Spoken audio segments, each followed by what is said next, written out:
What's up, guys? My name's Doofus Mcdooface, and in today's video, I'm going to act like I'm a brand new player and try to focus on the things that I would visit, the things that I would focus on if I was brand new to the game, but with the knowledge that I have now.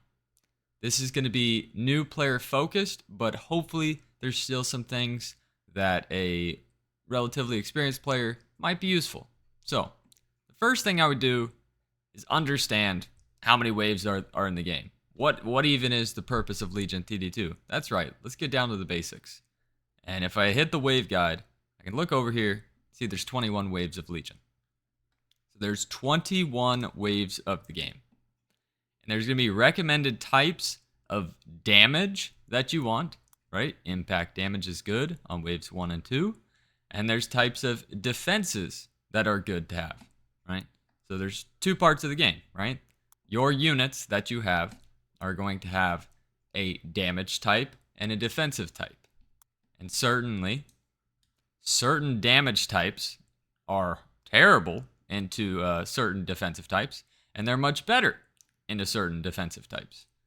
So the first thing is just understanding all the waves and what units are good against what. So I would just take a little bit of time to look at wave 1. Okay, wave 1 is impact damage necessary. Fortified is the best defense. So what unit would be great? Well, let's look at some of these units, right? All right, so in order to look at these types of units, I'm looking for impact and fortified defense. I'm going to hit escape. I'm going to go to codex. I'm going to click on units. Then I'm going to click on damage type. So now I can see all the units in the game that have impact damage, right? So I know that slimes are a decent start, right? Slime into slime siren. Whirlybird, copters, these are good units. I can look through all these units and understand what's going to be a decent starting unit, right? And then I could go through each and every one of these, right? Then I could check for Pierce. So now I know we'll get there, but wave 7, wave 4, Pierce is really good. So these units could be good in that middle part of the early game. A gun, aquas, even howlers, the damaging type is good. Skeletons, sea serpents, archers, right? I could look through all these things and really, really learn what are the different defensive types, what are the different damage types, and what is this? This pure defense, that's weird, That's weird. Pure? Oh yeah, the protons. They have no weak waves. Right? So that would be like the really, really deep, in-depth part. If you really wanted to learn every unit, you could actually map out, okay, wave 1, these 7 units are good. Wave 2, these 7 units are good. All right, wave 7 and 8, only these 5 units are good, right? That would be like the extreme. Also really important when you're thinking about the wave is if you hover over this thing, it'll say how many creeps there are, right? So that says 12. That says 12. That says 18. That says 12. That says 6. That says 8. Okay, so I'm going to tell you that waves that have a lot more creeps, that number is higher, AoE is going to be much stronger. And on waves where there's only 6 or 1, right? Those waves, AoE is not going to be as strong, right? Single target is going to be a lot better on those waves. And over time, you'll start to learn, oh, the Roccos are wave 6. The Scorpion King is on wave 5. The Granddaddy's on wave 10. The Drill Master's on 13. The Whale Chiefs are on 18. And you'll know those are the waves that you want single target damage. And then the waves where there's 18 creeps, right? On wave 3. Wave 12 still has 12 creeps. Wave 16 has 18 again. You'll start to realize that like 12. Wave 12, wave 16, these are the AoE waves. I need to have an AoE type of unit that will carry me on those waves, right? Once you learn all these things, then you can help it into your role. But the thing with the role is you need to now know which units are good, right? And if you've checked the codex, or hear me out, if when you're doing your roll, you see this green little bar, this will also help you. Right? So if I turn off everything right now, all of these things are red. Right? So when I'm doing a roll, all of these things are red right now because I have no units for any of those waves. But if I click on the gun, which is a Pierce fortified unit, it now tells me which waves the gun is going to do okay on. Right? Wave 1, it's good. Wave 2, it's okay. Wave 4, honestly, wave 4, it's really good, but it's green enough. Wave 7, it's good. Wave 8, so it shows me all those waves. So in a perfect situation, although you only have, what, a minute 30 to do your roll, unless you're a Chaos or a YOLO that already has a given roll. If you could perfectly plan out, okay, wave 3, I need some Arcane. Oh, that just picked up wave 3. That also made my 7 and 8 stronger, my 14 and 15 stronger, right? If you were able to look 5 and 6. What do I need on 5 and 6? I need magic damage or fortified tankage. 6, I need impact and swift. Okay. So what will do that for me? This little guy right here, this is magic damage. Okay, now that 5 looks a lot better. 6, I'm looking for impact damage. Okay, that wander. Oh, okay, we're really close now. Look at this. Look at how close we are to having a really good roll. And we're just going through, seeing how we can fix this to get a perfect green all around, right? Okay, I still need wave 13, impact and swift. That's a swift tank. I'm still missing the damage part. And I'm close, right? You can't always get it perfect, right? You can't always get it perfect. But with this, I have a decent roll now, right? I have a decent roll now to take on most of the waves of the entire game. That's awesome, right? And then, if you really want to become good, I've always said this, do that again and again, right? Welcome. Do this again and again. Now that you have a little bit of understanding, okay, I'm trying to match each of these waves with my units for the entire game, right? You do have the reroll button, but if you can already have 6 units that are going to do a decent to good job the entire game, much better, right? So then we just do it again, right? We remembered that Impact Arcane was good, or Impact was good waves 1 and 2. Arcane defense is good, right? Slime's going to do all those things. That's awesome. Okay, it'll also give me little tips here too. It's telling me I need magic damage, swift natural tank. Oh, Buzz, that knocked out a lot of them. Okay, that's awesome. It says I need a DPS fighter. Wave 6, 9, 10, 11. I'm missing a lot of things right now. That seemed to do a couple. That seemed to do a couple. I still need 13, 9, and 6. Once again, let's scroll to that. Looking for impact and swift. There's impact and natural. Oh, wow, we're already there. And we have 1 extra unit we can take. There's another unit we can take here. This is awesome. So the waves that they're saying I'm a little weakish. 5, 6, 8, 9, 12, 13. Okay. I kind of like that harden unit. Yeah, that made it a little better, right? That made it a little bit better. And then we go again, right?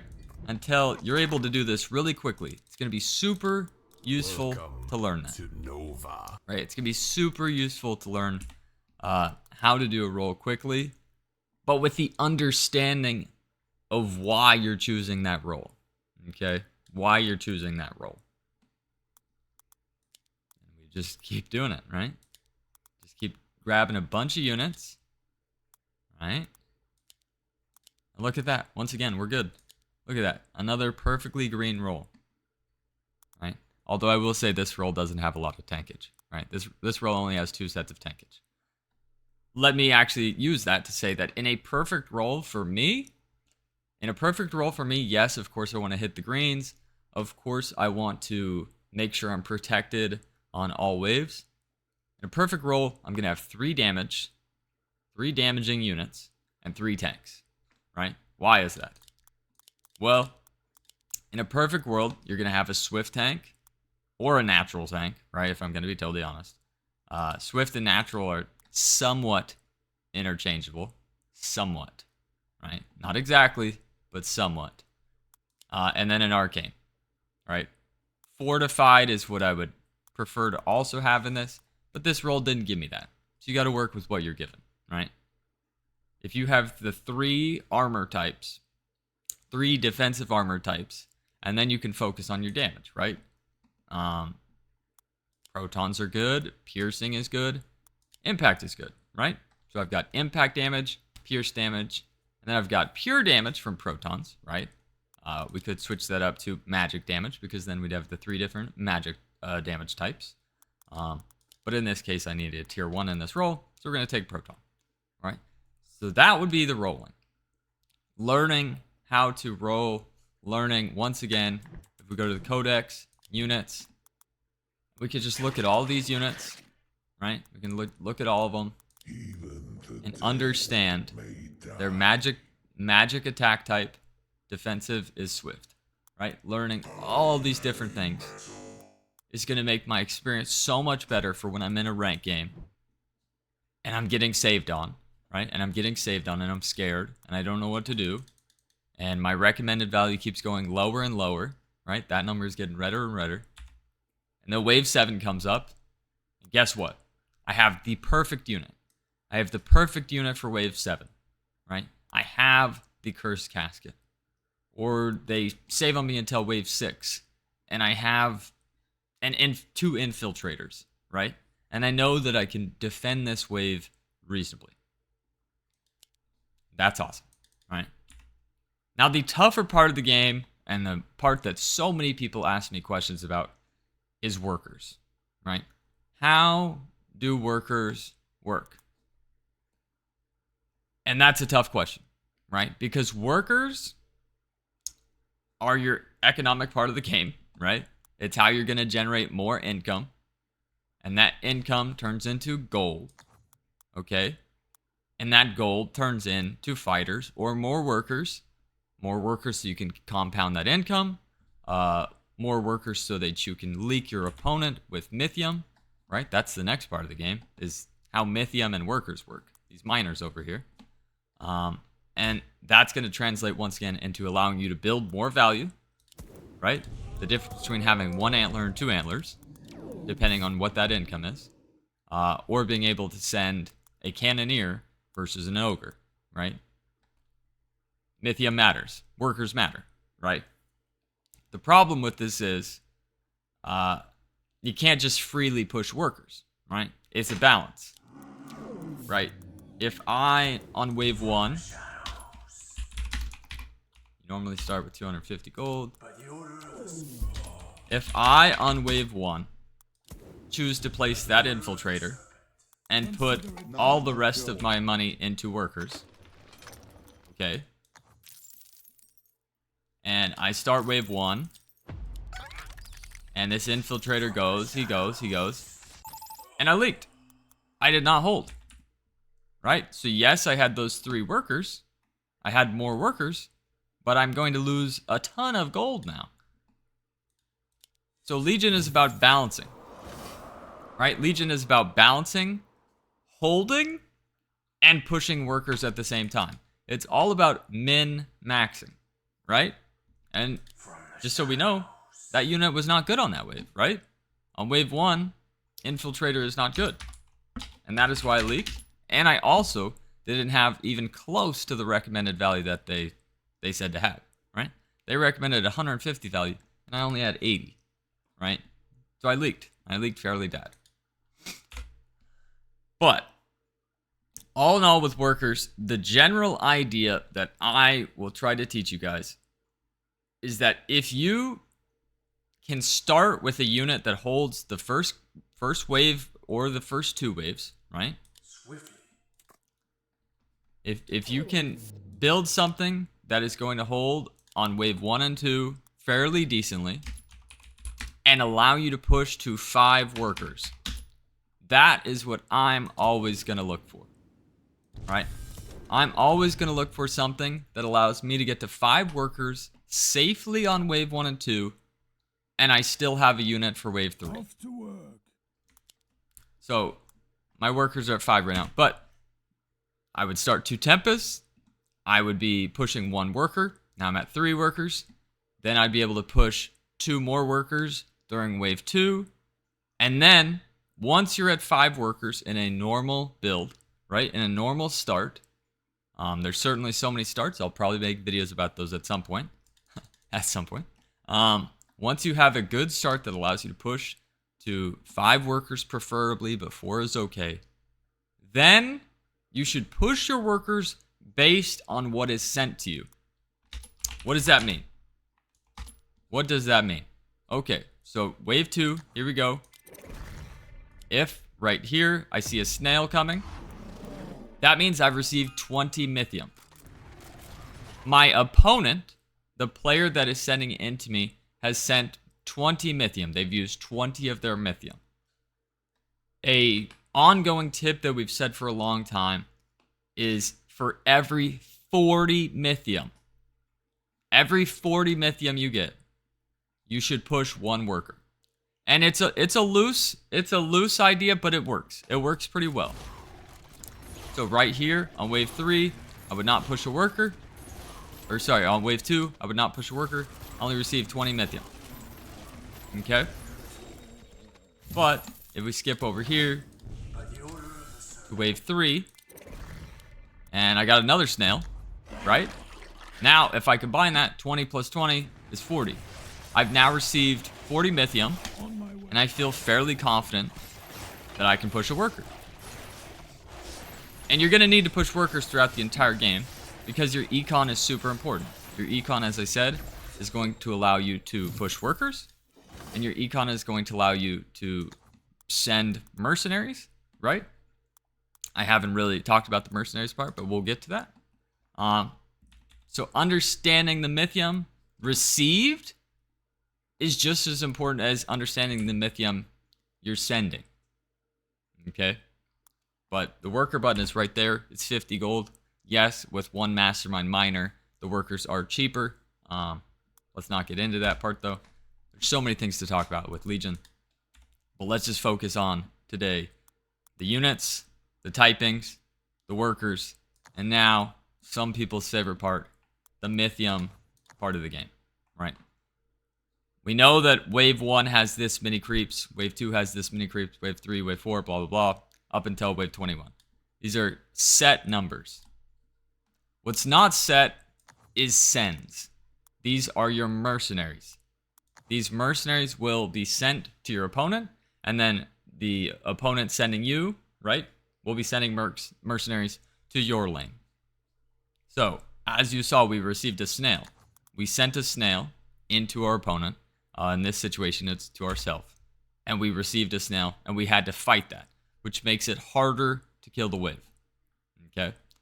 When you send a mercenary, it's going to be harder for your opponent, or if you receive one, to kill that wave. And that is why you don't want to just push workers willy-nilly. Okay? If you just pushed a worker every wave, bop, bop, bop, and it turns out that you're being saved on the whole time, your recommended value is going to plummet. Big time.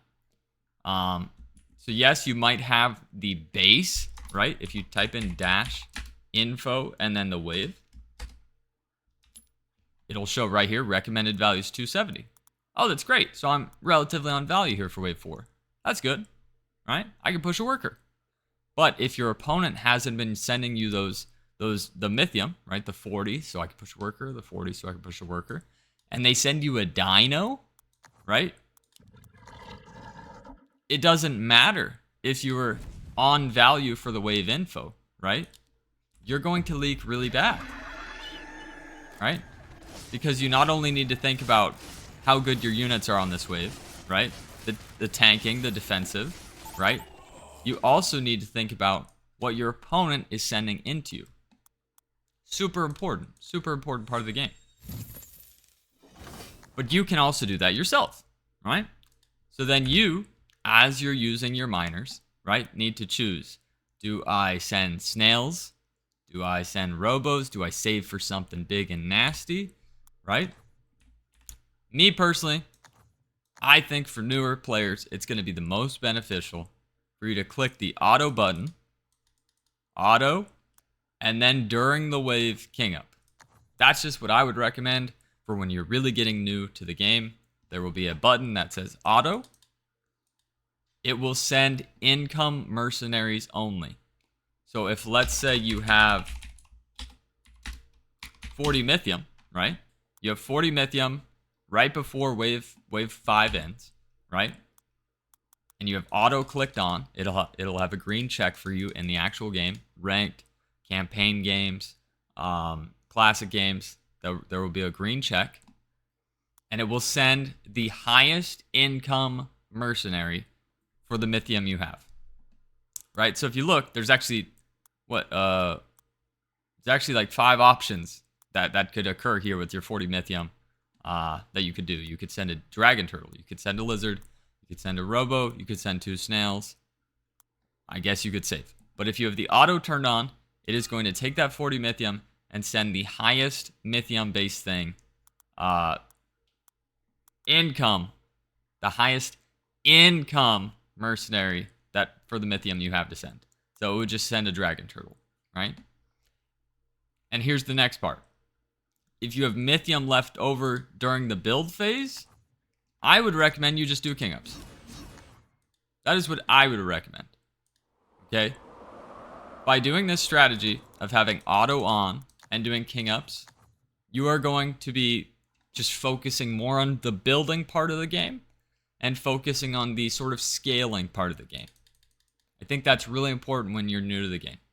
Like, yes, everybody's probably heard, if you're newer to the game, maybe, that sending brutes on wave 6 are really nasty. Okay? If you really want to get wins, I've seen a lot of newer players do it. You literally save from wave 1 to wave 6 and send as many brutes as possible. It's a killer strategy. Okay? But that doesn't really help you understand the later parts of the game, the really pushing workers, the building strategies, and things like that. So I would just focus on auto and king, right? And just sort of save the Mythium part for later down the line, right? If you're a newer player, like we're treating this, right? We're treating this like you're brand new to the game. You don't know what units are good on what waves. So let's focus on that. Let's focus on sort of taking our time to learn the damaging types, to learn the defensive types. Just a little bit of the workers. Okay, I received 40 Mythium. Let me push a worker. Just trying to keep up with everybody else. And just focus more on the building, right? This part of the game will come. But at the start, let's not focus on that. Okay? Those are the main things that I would say to focus on.